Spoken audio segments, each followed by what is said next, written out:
ನಮ್ಮ ಜನ ಮನೆ ಕಟ್ಟಿದ್ರು ಸಹಿಸಲ್ಲ, ಮದುವೆ ಮಾಡ್ಕೊಂಡ್ರು ಸಹಿಸಲ್ಲ, ಬೆಳೆದ್ರು ಸಹಿಸಲ್ಲ, ಬದುಕಿದ್ರು ಸಹಿಸಲ್ಲ, ಉಂಡ್ರು ಸಹಿಸಲ್ಲ, ಉಪವಾಸ ಇದ್ರು ಸಹಿಸಲ್ಲ. ಏನು ಮಾಡ್ಬೇಕು ಹೇಳಿ? ನಮ್ಮ ಅಜಿತ್ ಹನುಮಕ್ಕನವ್ರ ವಿಚಾರದಲ್ಲೂ ಇದೇ ಆಗಿರೋದು.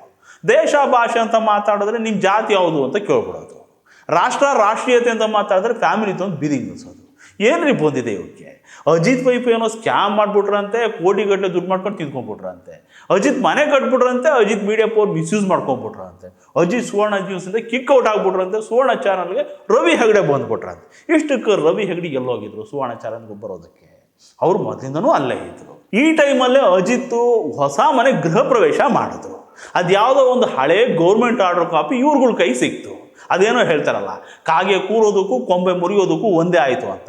ಇಲ್ಲಿ ಕಾಗೆನೂ ಕೂತಿಲ್ಲ, ಕೊಂಬೆನೂ ಮುರಿದಿಲ್ಲ. ಈ ಟಿವಿ ಚಾನಲ್ಗಳ ಅಡ್ಮಿನಿಸ್ಟ್ರೇಷನ್ ಗಂಧಗಾಳಿ ಗೊತ್ತಿಲ್ಲದೆ ಇರೋರು ಹೀಗೆಲ್ಲ ಕಾಗೆ ಆರಿಸ್ಕೊಂಡು ಓಡಾಡ್ತಿದ್ದಾರೆ. ಟಿವಿ ಚಾನಲ್ಗಳ ಮ್ಯಾನೇಜ್ಮೆಂಟಲ್ಲ ಅವಾಗ ಸಣ್ಣ ಪುಟ್ಟ ಚೇಂಜಸ್ಗಳು ಆಗ್ತಾ ಇರ್ತವೆ. ಇದೇನು ದೊಡ್ಡ ರೆವಲ್ಯೂಷನ್ ಅಲ್ಲ, ಹೊಸದೂ ಅಲ್ಲ. ಈ TRP ಗೇಮಲ್ಲಿ ಜನಕ್ಕೆ ಚಾನಲ್ ಹೆಸರನ್ನ ಪ್ರೊನೌನ್ಸ್ ಮಾಡೋದಕ್ಕೆ ಆಗದೆ ಇರೋ ಚಾನಲ್ ನಂಬರ್ 1 ಆಗ್ಬಿಡುತ್ತಂತೆ. ಜನ ನೋಡೋ ಚಾನಲ್ಗಳು 3-4ನೇ ಪ್ಲೇಸಿಗೆ ಬರ್ತಾವಂತೆ. ಇದೆಲ್ಲ ಕಾಮನ್ ಜನರಿಗೆ ಅರ್ಥ ಆಗದೆ ಇರೋ ಗೇಮು. ಈ ಮಾಡೋ ಕೆಲಸ ಮಾಡೋದು ಬಿಟ್ಬಿಟ್ಟು ಫೇಸ್ಬುಕ್ಕಲ್ಲಿ ಒಂದು ಚಾನಲ್ ಓಪನ್ ಮಾಡಿಕೊಂಡು ನಾನು TV ಚಾನಲ್ ಓಪನ್ ಮಾಡಿದೆ ಅಂತ ಬಿಲ್ಡಪ್ ಕೊಡೋರಿಗೆ ಇದೆಲ್ಲ ಅರ್ಥ ಆಗಲ್ಲ. ಇಂಥವರೆಲ್ಲ ಬಂದು ಎಷ್ಟು ಬಾಯಿ ಪಡ್ಕೊಂಡ್ರು ಈ ಅಜಿತ್ ನೇಮು, ಫೇಮು, ಫಾಮು ಏನೂ ಕಮ್ಮಿ ಆಗಲ್ಲ.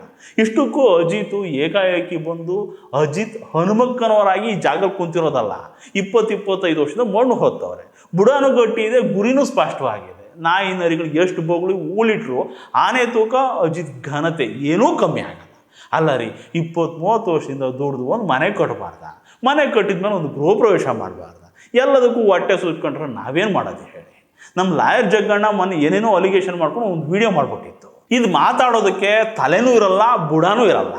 ಇವತ್ತಿನವರೆಗೂ ಇದು ಎತ್ತಿರೋ ಯಾವ ವಿಚಾರಗಳನ್ನ ದಡ ಮುಟ್ಸಿದೆ ಹೇಳಿ? ಎಲ್ಲ ಹಿಟ್ ಅಂಡ್ ರನ್ ಕೇಸ್ಗಳೇ.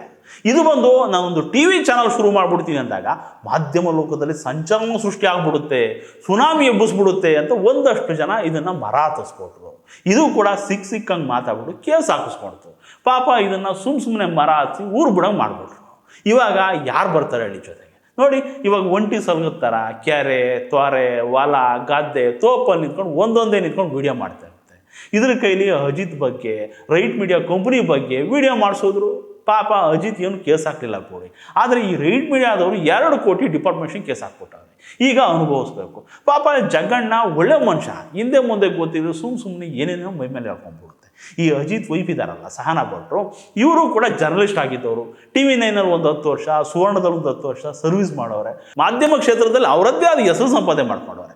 ಮಕ್ಕಳು ಮರಿ ಅಂತ ಆದಮೇಲೆ ಮಾಧ್ಯಮ ಕ್ಷೇತ್ರ ಬಿಟ್ಬಿಟ್ಟು 2020ರಲ್ಲೇನೋ ಒಂದು ಕಂಪ್ನಿ ಶುರು ಮಾಡಿದ್ರು.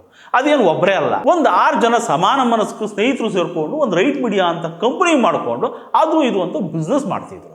ಇದರಲ್ಲಿ ಒಂದಷ್ಟು ಗೌರ್ಮೆಂಟ್ ಪ್ರಾಜೆಕ್ಟ್ನು ಮಾಡವ್ರೆ. ಆದರೆ ಇವ್ರು ಹೇಳ್ದಂಗೆ 3 ಪಟ್ಟು ಬಿಲ್ ತಗೊಂಡಲ್ಲ. ಇವರೆಲ್ಲ ಏನು ತೋರಿಸಿದಾರಲ್ಲ, ಯಾವುದೋ 10-12 ಸಾವಿರದ್ದು ಬಯೋಮೆಟ್ರಿಕ್ ಮಿಷನ್ಗೆ 28,000 ಹಾಕ್ಬಿಟ್ಟವ್ರೆ, 3 ಪಟ್ಟು ದುಡ್ಡು ತೊಗೊಂಡು ತಿಂದ್ಕೊಂಡ್ಬಿಟ್ಟವ್ರೆ ಅಂತ. ಆ ಆರ್ಡ್ರ್ ಸಿಕ್ಕಿಲ್ಲ ಇವ್ರ ಕಂಪ್ನಿಗೆ. ಆ ಆರ್ಡ್ರ್ ಕ್ಯಾನ್ಸಲ್ ಆಗಿಬಿಟ್ಟಿತ್ತು. ಅದ್ರ ಕ್ಯಾನ್ಸಲ್ ಆಗಿರೋ ಲೆಟ್ರನ್ನ ಇಲ್ಲಿ ತೋರಿಸಿದೀನಿ ನೋಡ್ಕೊಳ್ಳಿ. ಇವರು ಆರ್ಡರ್ ಆಗಿದ್ದ ಲೆಟ್ರ್ ಇಟ್ಕೊಂಡು ಬಾಯ್ ಬಿಡ್ಕೋತಿದ್ದಾರೆ. ಆದರೆ ಕ್ಯಾನ್ಸಲ್ ಆಗಿರೋದಕ್ಕೆ ಇವ್ರಿಗೆ ಗೊತ್ತಿದ್ರು ಇವ್ರು ತೋರಿಸೋದಿಲ್ಲ. ಯಾಕೆಂದ್ರೆ ತೋರಿಸೋದು ಇವ್ರಿಗೆ ಬೇಕಾಗಿಲ್ಲ. ಇವಕ್ಕೆ ಬೊಬ್ಬೆ ಹೊಡ್ಕೊಳಕ್ಕೆ ಎಷ್ಟು ಸರಗಬೇಕೋ ಅಷ್ಟು ಸಿಕ್ಕರೆ ಸಾಕು. ಇಷ್ಟಕ್ಕೂ ಅಜಿತ್ ವೈಫು ಬಿಸ್ನೆಸ್ ಮಾಡಿದ್ರೆ ಏನಪ್ಪ ತಪ್ಪು? ಹೊಡ್ಕೊಂಡು ತಿಂದರೆ ಬೇಡ್ಕೊಂಡು ತಿಂದರೆ ಕೇಳಿ, ದುಡ್ಕೊಂಡು ತಿಂತೀನಿ ಅಂದ್ರೆ ಉರ್ಕೊಂಡು ಸಾಯ್ತಾರಲ್ಲ.